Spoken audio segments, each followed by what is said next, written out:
Doctor Mohammad Yunus বলছেন অন্তর্বর্তীকালীন সরকারের আওয়ামী লীগকে নিষিদ্ধ করার কোনো পরিকল্পনা নেই। এইসব নিয়ে কথা বলার জন্য আজ আমাদের সঙ্গে রয়েছে জেনারেল ওয়াকারুজ্জামান, 4 স্টার জেনারেল, সেনাপ্রধান। আপনাকে আমাদের অনুষ্ঠানে স্বাগত জানাই। সাথে আরো রয়েছে জনাব পিনাকি ভট্টাচার্য। আপনার বলতে চাই, আপনি রাজনীতিতে নাক গলানো, মাথা গলানো, চোখ গলানো এগুলি বন্ধ করেন। আমি ওয়াকার সাহেবকে কিছু প্রশ্ন করব, সবকও দেব। আপনার যদি হ্যাডম থাকে ওয়াকার সাহেব, তাইলে অনুরোধ করব আমার সব প্রশ্নের উত্তর সংবাদ সম্মেলন করে দিবেন, নাইলে জাতি বুঝে নেবে জুলাই বিপ্লবের পর নতুন বাংলাদেশ বিনির্মাণে আপনার অবস্থান কি। আপনি ব্যাখ্যা দিবেন জেনারেল ওয়াকার যে আপনি আসলে বাংলাদেশের রাজনীতিতে কারা পরবর্তী সময় ক্ষমতায় আসবে কি আসবে না তা আপনি এখানে বসে বসে ঠিক করতেছেন কিনা। আমি আপনাদের সতর্ক করে দিচ্ছি, পরে বলবেন যে আমি সতর্ক করিনি। আমি আপনাদের সতর্ক করে দিচ্ছি, আপনারা যদি নিজেদের মধ্যে ভেদাভেদ ভুলে একসাথে কাজ না করতে পারেন, নিজেরা যদি কাদা ছোড়াছুড়ি করেন, মারামারি কাটাকাটি করেন, এই দেশ এবং জাতির স্বাধীনতা সার্বভৌমত্ব বিপন্ন হবে। আমি আজকে বলে দিলাম, নাইলে আপনারা বলবেন যে আমি আপনাদের সতর্ক করিনি। আমি সতর্ক করে দিচ্ছি আপনাদের। ওয়াই সাহেব, আপনি আজকে আমাদের উপদেশ দিলেন, বললেন যে আপনার উপদেশ শুনলে দেশবাসীর লাভ হবে। তা তো ভালোই, তো দেশ কিভাবে চলবে সে উপদেশ দেওয়ার আপনি কেডা? আপনি কোন তালে বর্মিয়া? সেনাবাহিনীর কাজকে দেশে পলিসি নির্ধারণ করা, দেশ পরিচালনার দায়িত্ব সরকারের আর সিভিল প্রশাসনের। আপনারা মাঠে আছেন ইন এইড টু সিভিল পাওয়ার। আপনারা হলেন দেশের পাহারাদার, পাহারাদারি থাকেন। আপনি বলেন সেনাবাহিনী ডিসিপ্লিন ফোর্স, তো আপনার নিজের ডিসিপ্লিন কই? আপনার নিজের ডিসিপ্লিন কোথায় বলা আছে সেনাপ্রধান দেশবাসীকে পরিচালনার উপদেশ দিতে পারে? এটা কি আপনার কাজ? 2 নাম্বার, আপনি যদি জনগণকে ভয় দেখান এই বলে যে ডিসিপ্লিন ফোর্সকে অন্য পথে পরিচালনা করবেন না, কি বুঝাইতে চাইলেন আপনি? ক্ষমতা দখল করবেন? দখল করে দেখেন আপনার অবস্থা তো খালেদ মোশাররফের সাথে খারাপ হবে। সেই ভবিষ্যৎবাণী ছাত্র জনতার পক্ষ থেকে কয়ে দিলাম। আপনি হাসিনার ফুয়াতো বোনের জামাই হওয়ার পরেও এই জাতি আপনাকে সেনাপ্রধান রাখিছে, কারণ আমরা সেনাবাহিনীকে বিতর্কিত করতে চাই না। আপনি সেনাবাহিনীকে বিতর্কিত করেছেন আপনার বক্তব্য দিয়া। সেনাবাহিনীকে বিভ্রান্ত করবেন না ওয়াকার সাহেব, নইলে জনতার রোশানলে পড়া ইতিহাসে প্রথম সেনাপ্রধান আপনি হবেন। এ বিষয়ে সাবধান করে দিলাম। আপনি গেছেন বিডিআর হত্যাকাণ্ডের শহীদদের স্মরণে নবঘোষিত শহীদ সেনা দিবসের অনুষ্ঠানে, তাই না? এখানে গিয়ে বলবেন কিভাবে সেনাবাহিনী আগামীতে এরকম ঘৃণ্য হত্যাকাণ্ডের সম্ভাবনাকে প্রতিহত করবে। আপনি তো উঠে গেছিলেন, হ্যাঁ, আপনি তখন মেজর আছিলেন, তাই না? ভেতরে মারা যাচ্ছে, আপনি তো কিছুই করেন নাই। আপনার বস ব্রিগেডিয়ার হাকিম নানক আর মির্জা আজমের সাথে ঘুটু করিচ্ছে, দেখা যায়।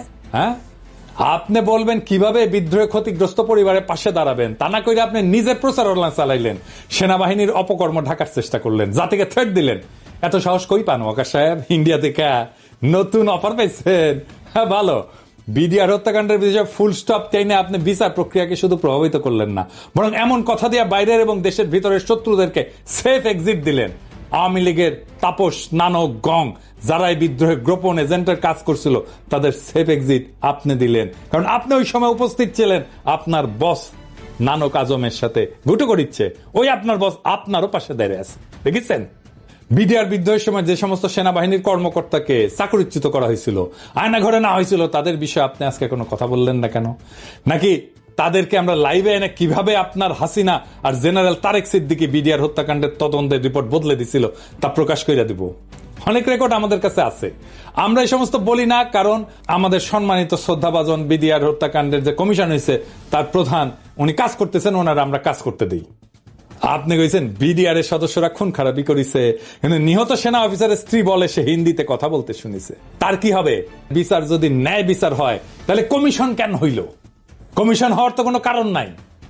জেনারেল মুজিবের মতো একটা ক্রিমিনালকে আপনার সেনাবাহিনী পাহারা দিতে পারে না। আপনি দেশ বাঁচাইবেন, হ্যাঁ, সার্বভৌমত্ব বাঁচাইবেন, হাইসা নেই দাঁড়ান মিয়া। এই বিষয়ে আপনার আর্মি অ্যাক্টের 1952-44 ধারায় এটা লেখা আছে ইংরেজিত। এডিটর সাহেব পাশে দেখান, ইংরেজিত যেহেতু কইছে ঠিকই কইছে, তাই না? আমি এনে বাংলা করে দিই, আমি তো ইংরেজি বুঝি না।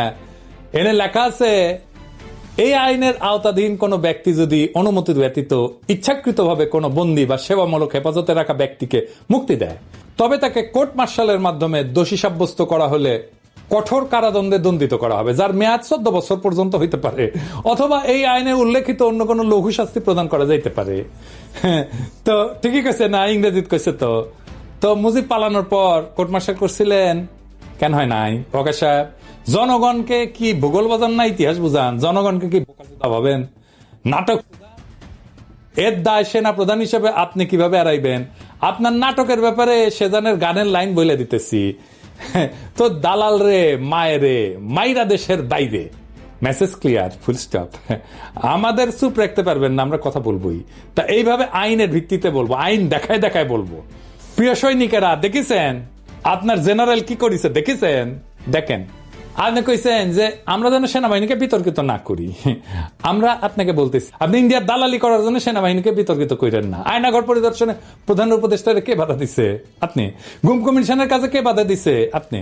র্যাবের টিএফআই সেলে আন্তর্জাতিক অপরাধ ট্রাইব্যুনালের চিফ প্রসিকিউটরের পরিদর্শনের সময় টাইম বোমা পাওয়া গেছে। আপনার সেনাবাহিনী কখন ফেলতেছিল?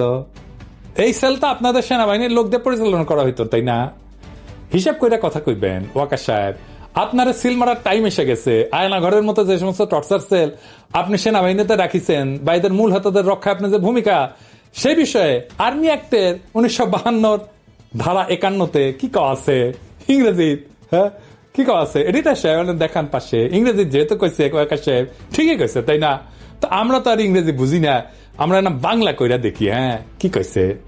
এই আইনের আওতাধীন কোন ব্যক্তি যদি বৈধ কারণ ছাড়া কোন ব্যক্তিকে গ্রেপ্তার, আটক রাখে, কিন্তু তাকে বিচারিক প্রক্রিয়ার সম্মুখীন না করে বা তার মামলাটি যথাযথ কর্তৃপক্ষের কাছে তদন্তের জন্য উপস্থাপন